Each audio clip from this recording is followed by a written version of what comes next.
Hi friends, బాగున్నారా? నేను ఈరోజు మీకు క్యాలీఫ్లవర్ టమాటా కర్రీ కావాల్సిన పదార్థాలు చెప్తున్నాను చూడండి. క్యాలీఫ్లవర్ ముందుగా కోసి బాగా ఉప్పు నీళ్ళల్లో కడిగి కొంచెం గోరువెచ్చని నీళ్ళు ఉప్పు నీళ్ళలో కడిగి పెట్టుకోవాలి. ఉల్లిగడ్డ, 2 పచ్చిమిర్చి, అల్లం వెల్లుల్లి పేస్టు రోట్లో దంచుకున్నది, టమాటా ముక్కలు ఇవన్నీ రెడీగా పెట్టుకుని ఒక పాన్ పెట్టుకుని పొయ్యి స్టవ్ వెలిగించుకోవాలి. పొయ్యి మీద దాంట్లో 2 స్పూన్ల ఆయిల్ వేసుకుని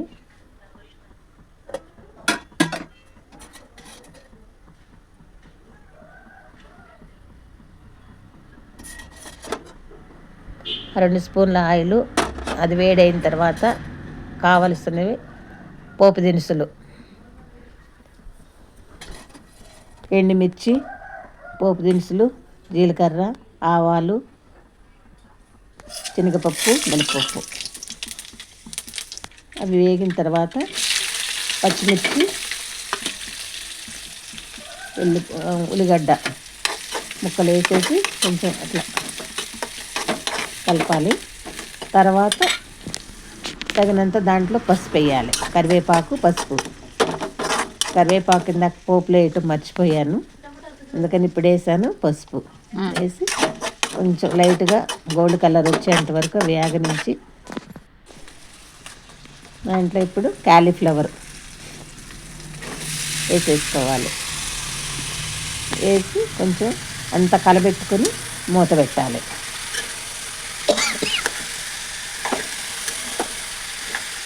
అంతా కలబెట్టి మూత పెట్టాను.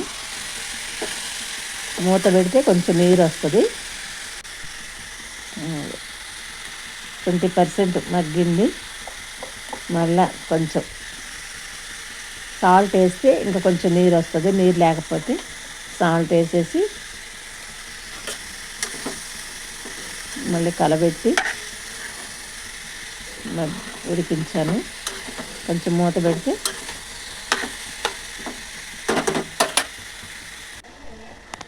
50% మగ్గింది. 50% అయిన తర్వాత మళ్ళీ ఇందులో టమాటా ముక్కలు, కట్ చేసుకున్న టమాటా ముక్కలు, అల్లం పేస్టు,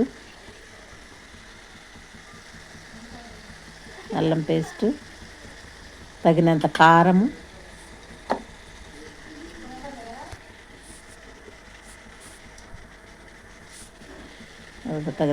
వేసేసి కలబెట్టేసి మూత పెట్టాలి.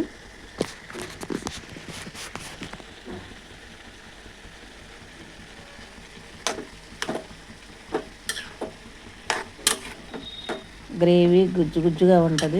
చక్కగా మంచి స్మెల్ వస్తుంది. చాలా టేస్టీగా ఉంటుంది. మీరు కూడా ఒకసారి ట్రై చేసి చూడండి. ఇలా ఎవరన్నా ఇలా తెలిసిన వాళ్ళు చేసాము అన్నవాళ్ళు కామెంట్లో పెట్టండి. చాలా బాగుంటుంది. మూత పెడితే అది మగ్గిపోయింది. చికెన్ కర్రీ లాగా స్మెల్ వస్తుంది. టేస్టీ క్యాలీఫ్లవర్ టమాటా కర్రీ రెడీ. మీరు కూడా ఒకసారి ట్రై చేసి చూడండి. తెలిసిన వాళ్ళు కామెంట్ చేయండి. Bye friends. నచ్చితే లైక్ కొట్టండి, షేర్ చేయండి, సబ్స్క్రైబ్ చేసుకోండి. చూస్తున్నారు కానీ నాకు సబ్స్క్రైబ్ చేయటం లేదు.